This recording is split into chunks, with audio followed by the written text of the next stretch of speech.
Hello, Professor here again, and we are back for episode 55 of the Railcraft server Let's Play. So, now that we have a bunch of data in our system, we can actually do something with that other than just list the values directly. Now, one thing I'm going to do actually is I'm going to append the our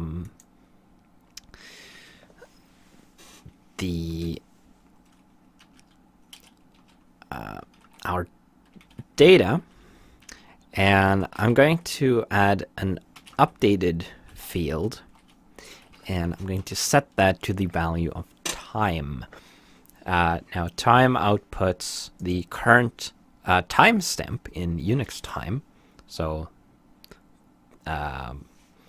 a number that is the number of seconds since the Unix epoch started.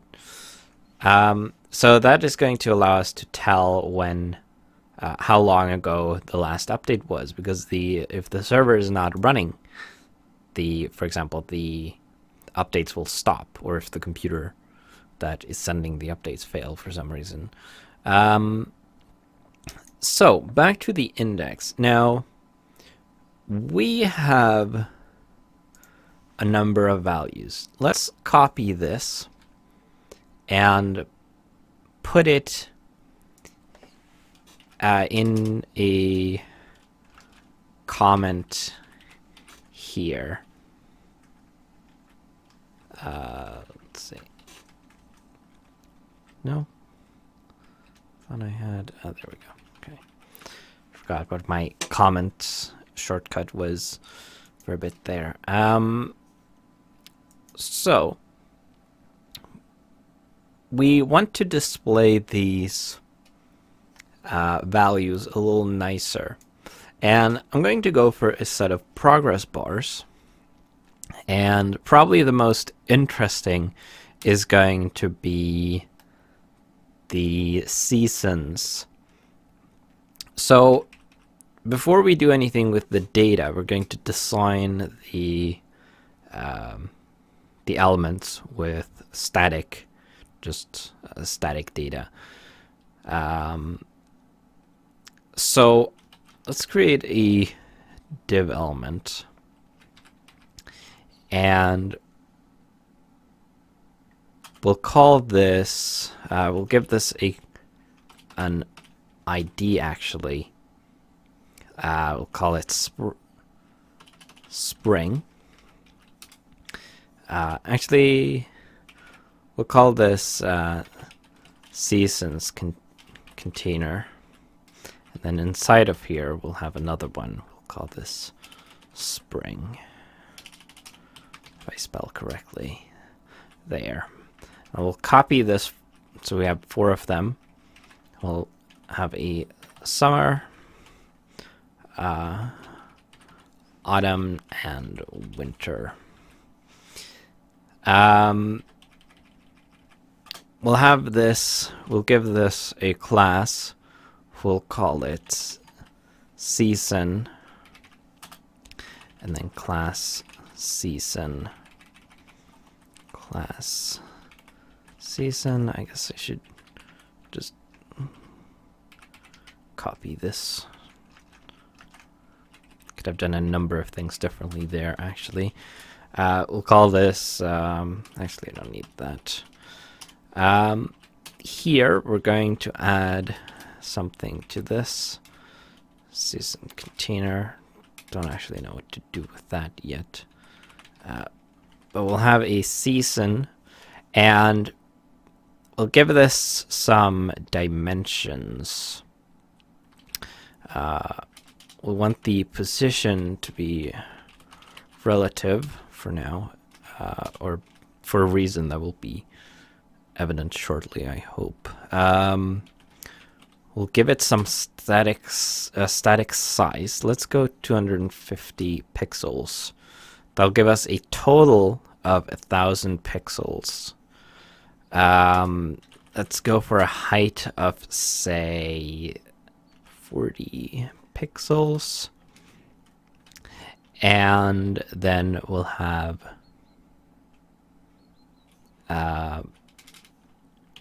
we're going to have one for each of these, and we'll have set the background color of each one individually. So spring, it can be orange red for now. I might go for more specific colors eventually. Is there? There's no color called summer. That would have been nice, but oh well. Autumn. Autumn should be... Actually, autumn should be orange-red, not spring. That's silly. Spring could be something yellowish. And then winter is, of course, going to be something blue. Cornflower blue looks kind of icy, I guess. So let's upload that. And that's a little high.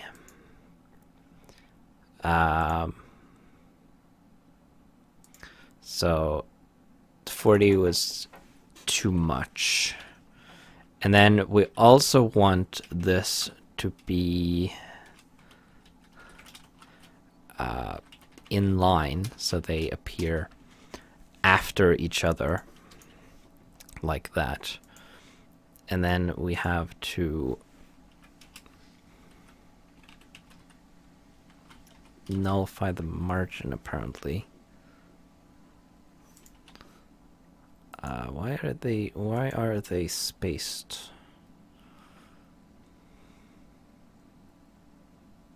They don't have any spacing. That's weird. Huh.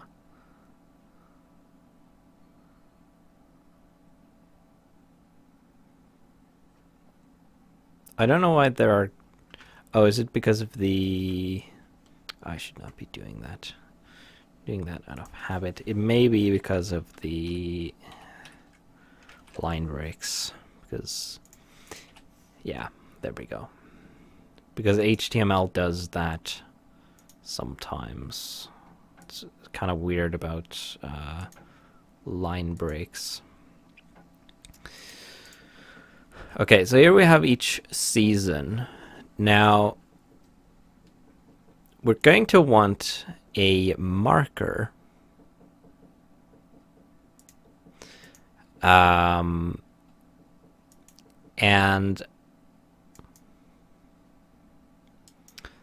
the question is,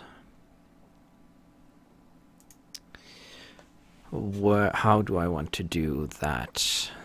I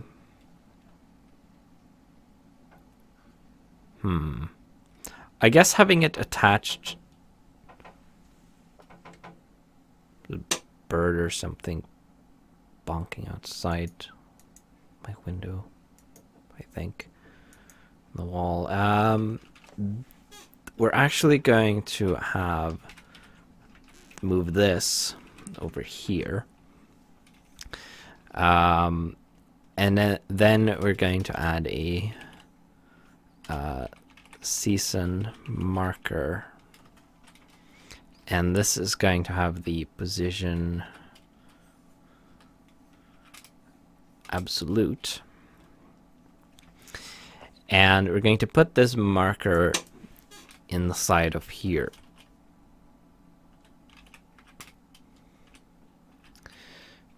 Now, if we need to do a quick search. We need a triangle shape. Go away. This will do, I guess. Something like that, sure. So we'll grab this. And I was not supposed to be doing that. Dang it. We'll put that in here.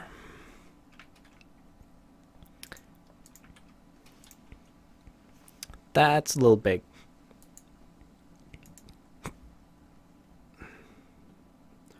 Why is it so big?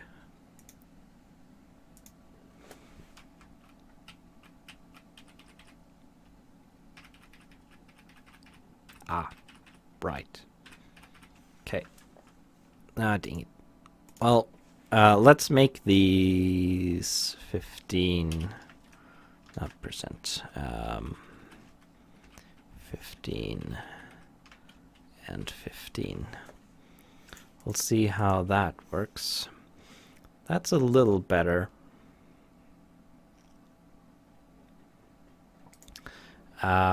Also need to set the position of this explicitly.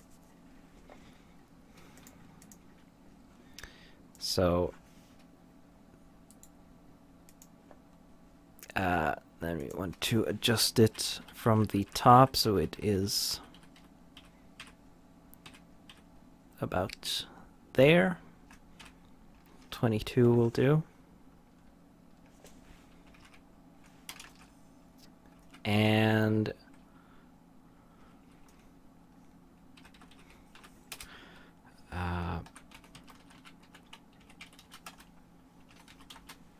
let's do that.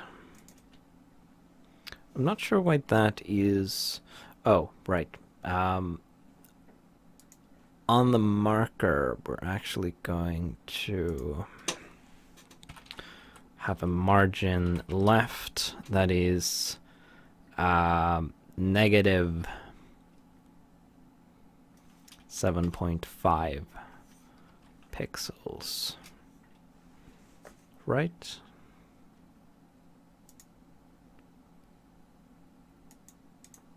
Well, that adjusts it a little.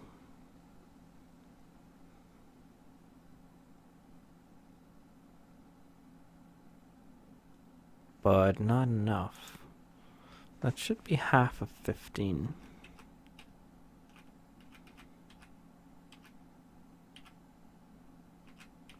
Weird. Why is negative 15 pixels correct? Well, almost correct. It doesn't look like...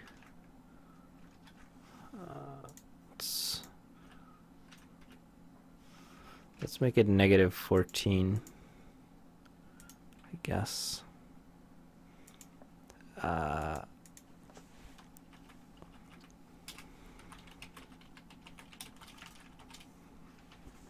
There.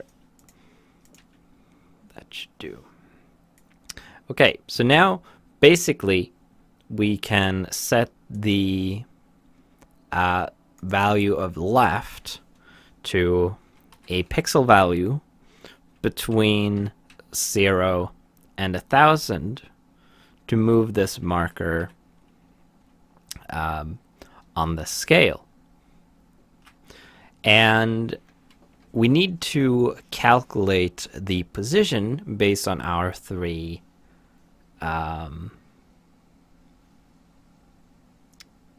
whatchamacallit, three season values. So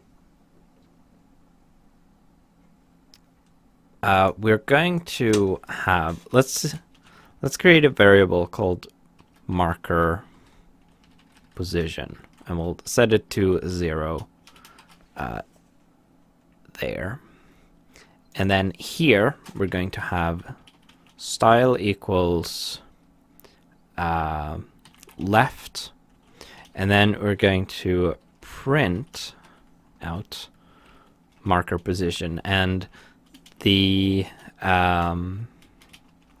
having the starting PHP tag with an equal sign next to it is a shorthand for echo, basically. And then we'll add pixels after that. and then a semicolon to terminate the style, which you don't actually need if you don't have any styles after, but I like to put it in anyway because it looks better. So to calculate this value, basically each if is set data spring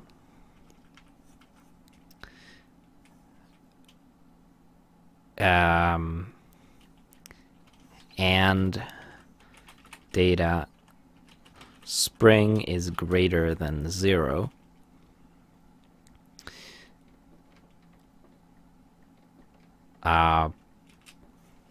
then marker position is going to equal, so the max value for each season is 250 pixels. So we want to get a percentage of that based on the current value of the signal strength. The signal strength ranges from 0 to 15. So if we take the current signal strength, which in this case is going to range from 1 to 15 because we only do this if it's greater than 0. We divide that by 15, which is the maximum. We then get a decimal value, and then we can multiply that by 250, and that should get us a correct percentage value. And since spring is currently 8, that should set the marker position to partway through spring. Now, for the other seasons, we're basically going to do the same thing, but we're going to add 250 to each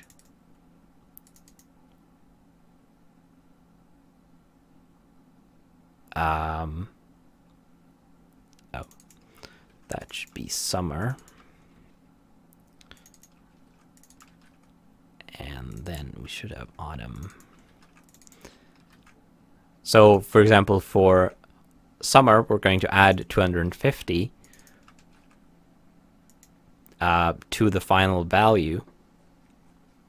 So we'll do this first, and then plus 250 to move the marker past spring, and then pretty much the same for this, except we'll add 500 to bypass spring and summer. And then for this, for winter, we want to bypass all the first seasons, so we'll add 750. So now nothing should change. If we go back to Minecraft for a bit, and I found out what the names of the seasons are. So the command is tan set season, and the names are something like you have early, mid, and late, and then underscore, and then the season. So for example, currently it is, well, it's mid-spring, as indicated by the chart or the graph or our scale. I guess it's a better term. But if we do tan set season early spring, this changes to 1. And spring is going to update from 8 to 1. Now, if we go back to the site, we reload the page, spring is going to move down to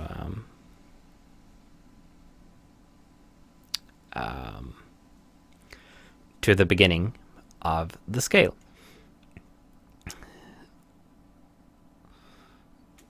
And it's going to take a while for it to advance normally, but I can kind of fake it by going to put down some redstone, and you can't see this, of course, I'm aware of that, but it should be fine. That is too much. Need 1, 2, 3. Okay, now need one closer. There. So now I've used a redstone torch and a line of redstone to bump the signal strength up to 2. And it has updated. So if I refresh the page now, this is going to go up by 1 step. I would like to draw some lines through here, but I'm not entirely sure what the best way to do that is. I could generate code or generate HTML for that using PHP, which would be relatively simple. Not sure how to make repeating structures using just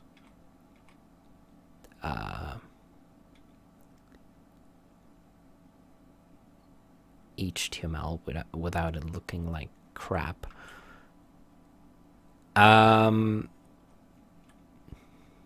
Anyway, I'm going to run the command again.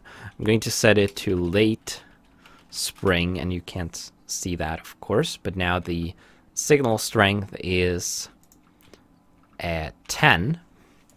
Now if we reload the page, it's going to go up, and apparently that is late spring. Now we're going to advance the season. Let's set it to early summer, which is the next one, of course. Set season to early summer. So now spring will receive 0, and the summer input is receiving 1. So now we're at the beginning of summer, which is not the same as the beginning of spring, apparently. Or maybe it was at the beginning. I think that might have been 2. And let's go for early autumn. So now we have the same for autumn. And let's go for early winter. And now we have an input of 1 at winter. Let's set it to midwinter.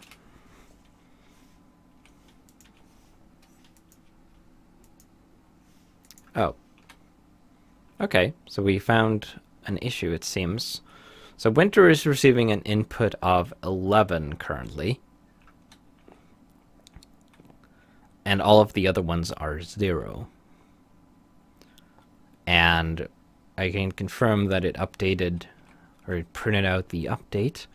And our data should reflect that. The question is why the... Did I probably made a... Oh, right. So it's still getting the spring value from there. I forgot to update these. Which is probably why it was weird. Alright, so now if we go back, it should display the correct value. So now we have our sliding scale basically showing what the current season is. Now we're going to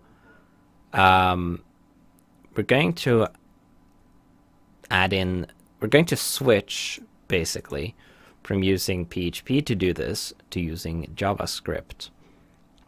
And the reason for that, of course, is that we don't really need this anymore. The reason for that is that I want to use, or I want the scale to auto update when you have the page up, so you don't have to keep reloading. And it's not going to be super useful for the seasons, because they take a long time to actually change. But it's going to be more useful for the weather and the light sliders that we're going to have. But we're going to do it for these seasons too, of course. And we'll start with that. So what I'm going to do is I'm going to have a script tag at the bottom. We're going to define a function, and we'll call it update, I guess, will work. And it doesn't need to take any arguments. And first, we're going to have to add another API endpoint. We'll call this getData.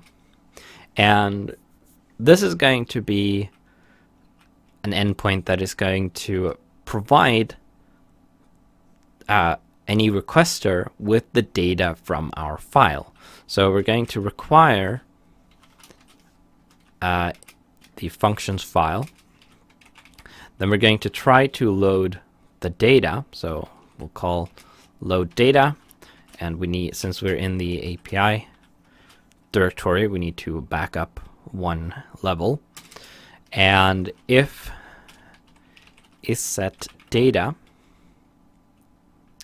actually we don't need to load the data at all that way. What we'll do is, if file exists JSON, we are just going to output the contents of it directly, because we don't need to do a bunch of decoding and decoding and encoding. That's kind of pointless. If the file, actually I'm going to have the script die outputting that, so make sure it doesn't die. Basically is it echoes the what you give it, a string, and then it stops the script, preventing it from executing anything else, which is useful. So now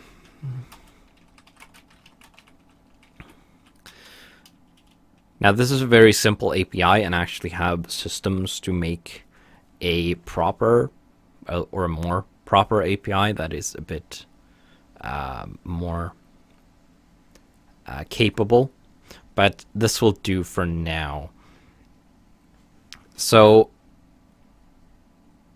we now have an endpoint that we can call to get the data from our save file. And this doesn't require the key because it just reads the data. And we can use this to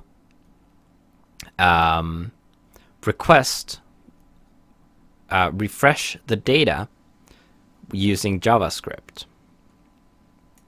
So down here, actually, in the head of the script, or of the page, we're going to add a script. And I don't actually remember the URL off the top of my head, but I have a version of jQuery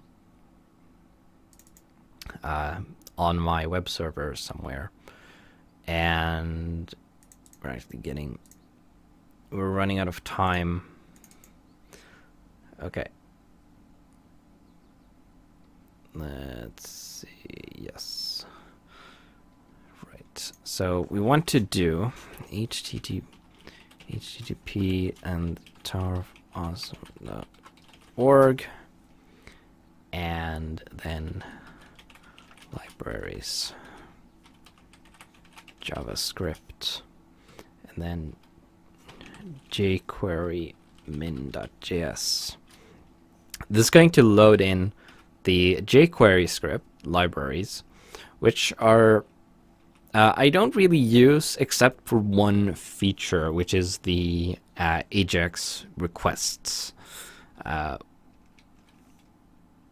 So what we're going to do when update is called, we're going to have a variable here called data, and we're going to make it an empty array.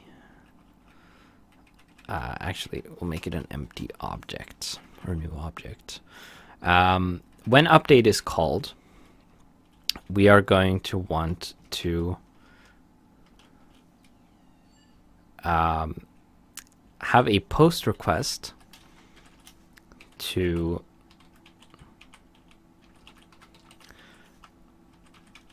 this this site, so itself, and then the API, and then we want to get data. And we're not passing anything to the endpoint because it doesn't accept anything. And then we're going to have done function payload. And this is, so this, it will call this function when the request, if the request succeeds, and payload will contain the returned string. Then we're simply going to set, what we're going to do is we're going to copy this, and if payload is not equal to this,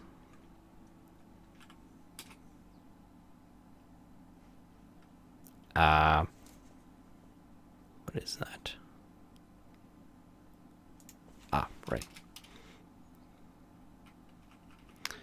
I want to disable this inspection. Don't care about that. Then we're just going to console error with that. Otherwise, wait, no. That's what we want to do. That.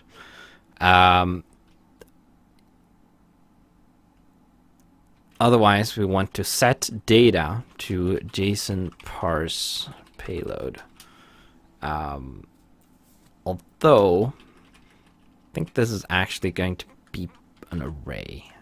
Or maybe it'll be an object. I'm not entirely sure, actually. Doesn't really matter, I don't think. So, then we're also going to do a fail.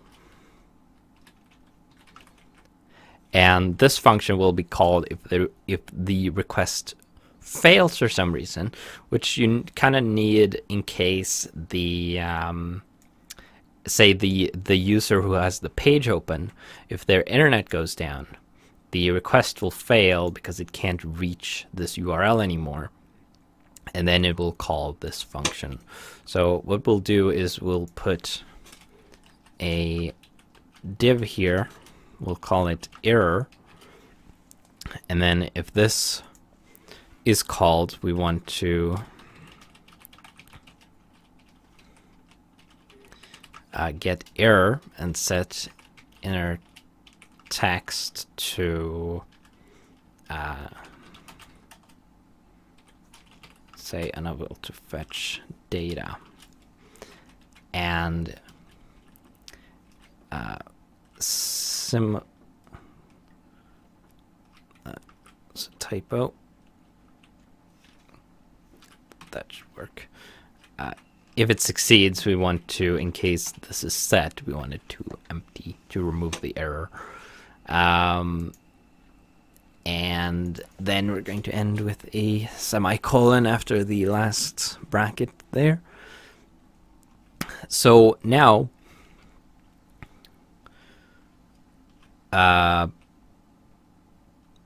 here we will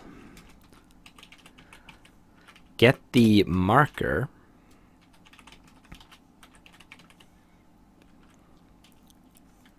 and we'll put that into a variable.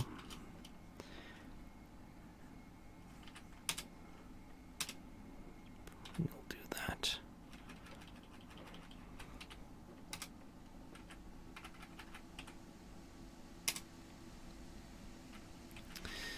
And we're pretty much going to do what we are doing up here. So we'll copy this into here, and obviously we can't use PHP code as JavaScript.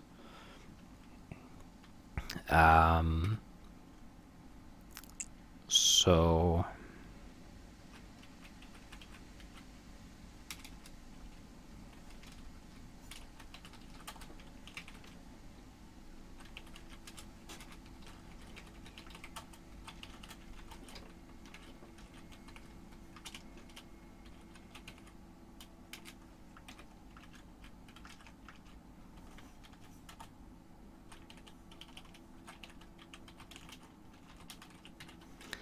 calling that was a bad idea.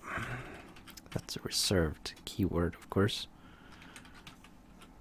There. Return true. Create a JavaScript version of isSet. And we'll need to remove these. Otherwise, this should work pretty much the same, I believe.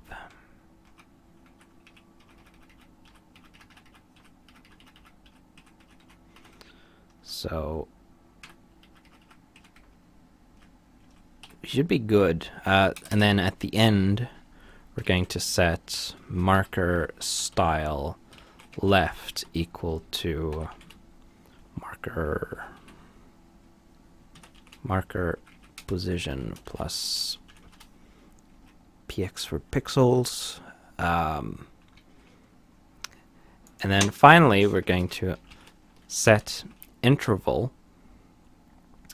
And then we're going to call update every second.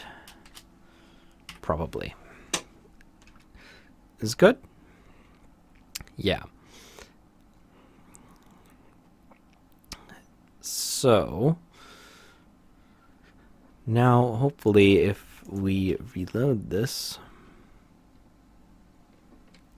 I'm actually going to, we're a bit over time, but you know, kind of want to get this through to completion, and I'm going to comment this out. And I'm actually going to call update once on page load. And it doesn't work. Ah, right. Still have a bunch of those. Wait. What? Ah. Right. I missed a couple of them. There.